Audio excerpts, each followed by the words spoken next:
The Lego group was built on imagination. A simple idea about bricks that interlock together so that after you build something you can take it with you and not have to worry about it falling apart. But the goal of producing the Lego brick was not simply to be a display model for kids. Playing with Lego bricks has always been a way to open up a creative part of your brain that is looking for something new to imagine. The Lego group has always prioritized imagination and creativity within the minds of both children and adults. Wherever you go, you are surrounded by imagination. Office buildings, various forms of transportation, garden tools, clothes we wear, the houses we live in, all of these were once an idea. Many of the ideas that have been created were either solving a problem or improving on an idea that has existed previously. But our lives are defined by creative thinkers, even if we don't always see it that way. Typically, when we think about imagination and creativity, it's something that we kind of perceive as going away the older you become. The further away you get from childhood, the less imaginative that you are. And while I think that might be true in some cases, I think that imagination and creativity just changes from the time that you're a kid to the time that you're adult. It's like if you know that if you put A and B together, you would get the result of C. A lot of adult creative thinkers see that as a normal process and use their creative skills to figure out how to make the combination of A and B easier. The reason we see kids as being more imaginative is because kids will see that A plus B equals C and wonder, what if we put A with Z? This tends to result in some crazy ideas and inventions that kids come up with and stories that to adults may see jumbled and all over the place. But the beauty of imagination is that it has no limits, and it encourages you to test and try and find some new way of looking at something. And for kids who may have yet to establish an idea of how the world typically works, they are the perfect ones to introduce something new into the process. To a kid, anything can be anything. A stick could be a sword, a napkin could be a treasure map, a tree could be a dragon. Imagination is something that is uniquely human and encourages us to create something better for ourselves. And this is why the Lego group is so focused on cultivating those creative impulses and encouraging play regardless of your age. To build something new, whether it's something from an existing story or something you've never seen before. Building with Lego bricks activates that creative part in our brain, and it does it using nothing but plastic bricks. On the surface, playing with Lego bricks is incredibly simple. You just take two bricks, stack them on top of each other, and then take another brick, stack it on top of that. But just like any other creative medium, it is the combination of the simplicity and potential that makes something truly unique. Take, for example, the simple 2x4 studs Lego brick. There was a time that the Lego group boasted about the potential of playing with 6 of these bricks of the same color, saying that there were over 1 million different ways that you can combine those bricks. They were wrong. A man named Soren Eilers pointed out that the calculations that the Lego company made assumed combinations of bricks that resulted in a stack of bricks that was 6 bricks high. But there were many other ways of combining these bricks in unique patterns that resulted in the final calculation being over 915 million different possible combinations. But the Lego group is more than just a collection of 2x4 standard bricks. From very early on in the company, you actually have this idea of what is referred to as the Lego system, that every brick that is produced, no matter when it is produced, will always connect with other bricks in some other way. So that whether you have bricks that are old or new, whether they are flat or thick, no matter what their connection points might be, there is some way to connect them to the other bricks. In 2026, there are over 180 different color options, and the number of unique Lego bricks total somewhere in the tens of thousands. The potential for creative and imaginative play is endless. You could make anything you want and do it in ways nobody has ever seen before. Using bricks in unique ways has become so popular that there's actually an acronym for it, NPU. When someone takes a brick that you expect to play a certain kind of role and uses them in a new and imaginative way. A hot dog could be an anchor. A frog could be the leaves of a tree. The possibilities are truly endless. Imagination is simply the combination of simplicity, like putting together 2 bricks, and the potential of what you could do with those bricks. So the question remains, what does that sound like? As always, translating an idea into music is simply the combination of both sound and composition. And there are two really fantastic LEGO video games that display both sides of sound and composition.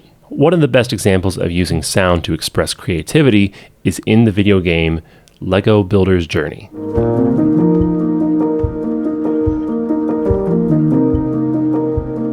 Builder's Journey is beautiful. It's art. That's not something you'd expect to hear about a LEGO video game, but that's what it is.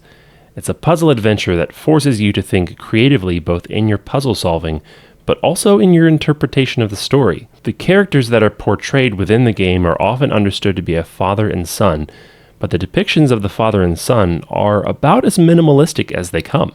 And yet you can see pretty clearly from the beginning of the game what they're supposed to be. In terms of music, Builder's Journey has an absolutely beautiful soundtrack with a wide array of sounds that really convey simplicity and creativity combined.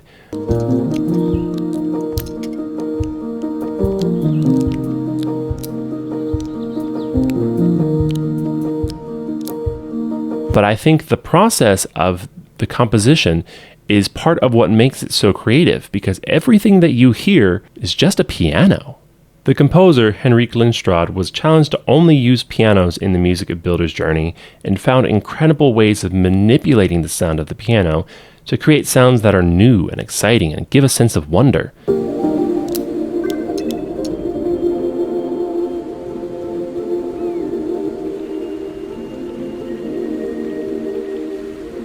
But it's all a piano. Simple, reliable, comfortable, something we all know, but given the opportunity, has great potential to establish a brand new world of sound. But when you take the idea of translating imagination and creativity into the composition, I don't think there's a better example in any game than the main theme for LEGO Fortnite. Now, when I first heard about LEGO Fortnite, I was a little skeptical, but the more I looked into the gameplay of LEGO Fortnite, I realized just how different it is. It's a survival world where you go out and explore and find new places, and it's always going to be different. You build your environment, you build your home, and you go out and collect resources to continue to do so. This is a perfect setting for a LEGO video game and has huge potential for unique experiences within the game. When the composer Austin Wintory was brought onto the project, there were a lot of conversations about what the music should sound like, but what they ended up landing on was the idea that playing with Lego bricks is full of potential, so the music itself should reflect that idea of potential. Playing with Lego bricks is only limited by imagination, so the theme of Lego Fortnite needed to capture the same feeling.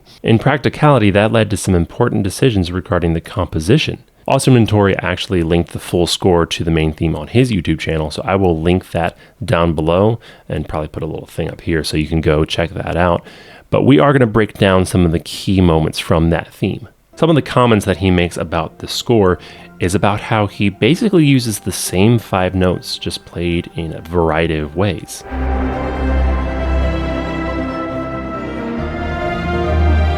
Echoing how the same 5 Lego bricks can result in so many different possibilities. He also notes that the piece of music avoids traditional harmony. And when you think about typical Western music, there is an expectation for where music should go. That's why a lot of pop music sounds so similar, because it's comfortable. It's something that we expect and we know where it's going to go. But if you break away from those traditions and write harmony in a way that you don't know where it should go next, then somehow you're subtly aware of the endless possibilities of what follows each chord. This is also true within the melody itself. Now, we've already talked about with LEGO Racers the use of the tritone, or the devil's interval. And in the music for LEGO Racers, this is used in a way to convey quirkiness because it's unexpected and weird. In LEGO Fortnite, not only do we have the exact same interval, but we also have the exact same notes of that interval, the E down to the B flat. But what's different is that this interval is one of the first things that we hear within the theme. And the way it's used, it doesn't come across as quirky as much as it comes across as a message that this is going to be something that is unexpected.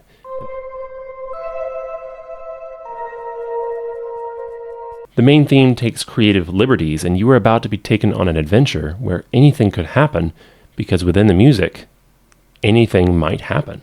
When you define the sound of Lego video game music, you end up with quirkiness and epicness and imagination.